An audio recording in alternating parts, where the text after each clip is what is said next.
Assalamualaikum warahmatullahi wabarakatuh. Saya akan menjelaskan tentang pandangan Islam terkait ekonomi.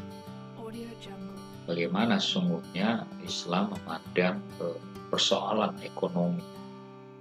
Karena urusan ekonomi atau persoalan ekonomi itu masuk dalam muamalah dalam Islam. Sehingga masalah ekonomi ini juga menjadi persoalan yang dikaji dalam perspektif Islam. Nah, bagaimana sesungguhnya ekonomi dalam Islam? Jadi ekonomi Islam itu adalah ilmu sosial sesungguhnya, ya, di bagian dari ilmu sosial yang mempelajari masalah ekonomi yang diilhami oleh nilai-nilai Islam. Ada yang mengatakan ekonomi Islam merupakan upaya yang sistematik, ya, memahami konsep ekonomi, attitude masyarakat dalam perspektif Islam. Ada juga yang mengatakan bahwa ekonomi Islam ini sebenarnya adalah respon, ya, oleh pemikir Muslim terkait dengan tantangan ekonomi yang dari masa ke masa mengalami perkembangan dengan dinamikanya. Lalu ekonomi Islam itu juga disebut sebagai sebuah cabang ilmu, ya, di mana ia membahas tentang penerapan syariat Islam. Jadi ekonomi Islam itu sebagai sebuah cabang ilmu yang berbicara tentang penerapan syariat Islam dalam masalah ekonomi, di mana berusaha atau berupaya melindungi ketidakadilan dalam masyarakat dengan prinsip-prinsip Islam. Untuk apa? Untuk mencapai kesejahteraan manusia. Ekonomi Islam pada dasarnya dibangun dengan pedoman dalam atau pada ajaran Islam. Dan ini memiliki tujuan yang sangat mulia, memiliki kemaslahatan untuk kemaslahatan umat Islam tentunya. Dan prinsip-prinsip ekonomi itu dengan tujuannya yang mulia itu bertujuan untuk mencapai kehidupan yang sejahtera dengan menerapkan Islamic values atau nilai-nilai Islam dengan prinsip-prinsip ekonomi yang berlandaskan pada Al-Quran dan Sunnah. Di bangunan Islam itu dengan ekonomi di dalamnya itu sesuai dengan prinsip yang ada di dalam Al-Quran dan juga As-Sunnah. Sistem ekonomi Islam adalah kegiatan yang mengatur urusan harta kekayaan, terkait di dalamnya menyangkut kepemilikan, pengembangan maupun distribusi. Ini mengatur urusan harta kekayaan, misalnya masalah zakat, ya, zakat mal. Kemudian yang menyangkut kepemilikan, bahwa hak milik dalam Islam itu dilindungi, ya. Jadi dalam maqasid syariah atau tujuan syariat Islam itu salah satunya adalah hifzul mal, yaitu perlindungan terhadap kepemilikan harta. Di sistem ekonomi Islam itu memandang aktivitas ekonomi sebagai sesuatu yang harus berlandaskan syariat Islam. Sehingga dari segi kepemilikan, cara kepemilikan, dan pengembangan kekayaan itu sesuai dengan nilai-nilai Islam. Dalam Islam tidak ada dilarang orang untuk kaya, tetapi harta yang didapatkan itu tentu harus berlandaskan cara yang benar.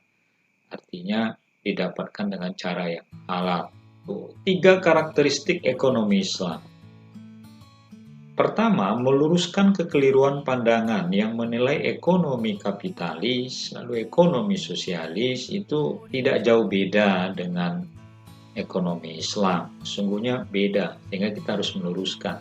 Kalau ekonomi Islam sebagaimana sudah saya jelaskan di depan tadi, dia berlandaskan Islamic values atau nilai-nilai Islam berdasarkan pada Al-Quran dan hadis, sehingga tidak bisa disamakan antara ekonomi Islam dengan ekonomi sosialis atau kapitalis.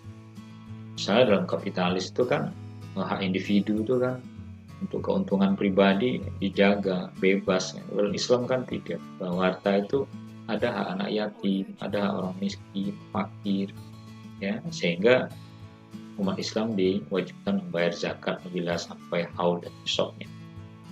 Lalu yang kedua, karakteristik ekonomi Islam itu membantu para ekonom muslim yang berkecimpung dalam teori ekonomi konvensional. Jadi kita dibatasi dengan ajaran Islam, misalnya jual beli yang zaman sekarang itu kan banyak yang kadang-kadang melanggar nilai-nilai agama di dalamnya. Ya. Kemudian ada unsur ribanya misalnya. Nah, dalam Islam kan itu jelas mana yang boleh, mana yang tidak. Gitu. Nah, kita harus tahu itu bagaimana ekonom Muslim sekarang menghadapi dinamika persoalan ekonomi yang selalu berkembang sesuai dengan perkembangan zaman. Ya, transaksi-transaksi sekarang serba online dalam ekonomi. Uang itu sekarang tidak uang yang kita lihat seperti uang kertas atau uang koin. Ya. Jadi ada surat berharga itu tidak hanya uang, sekarang ada billion, ada deposit, ada misalnya euro gitu. Jadi transaksi pun sekarang transaksi online, ya.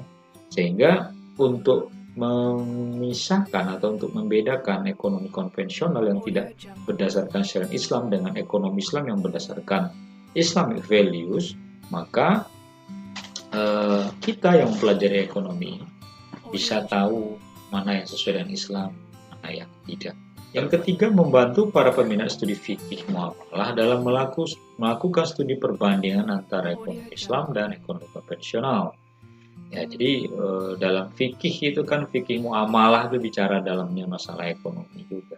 Nah, ahli-ahli fikih kontemporer mestinya bisa menyesuaikan diri dengan kondisi zaman. Artinya kita tidak model jual beli yang kita pahami zaman Rasul, tidak seperti itu saja, tapi substansinya kita tangkap. Tetapi kita tetap menyesuaikan metode yang mutakhir sekarang terjadi, kemudian transaksi yang mutakhir sekarang terjadi itu kita bisa mengikuti perkembangan zaman, sehingga ahli fikih bisa beradaptasi dengan sistem ekonomi konvensional yang ada sekarang ini dengan tetap memiliki prinsip-prinsip Islam sebagai semangatnya atau spiritnya. Tujuan ekonomi Islam itu adalah sebagaimana halnya tujuan syariat Islam itu, yaitu mencapai kesejahteraan di dunia, ya, dan juga di akhirat melalui suatu tata kehidupan yang baik.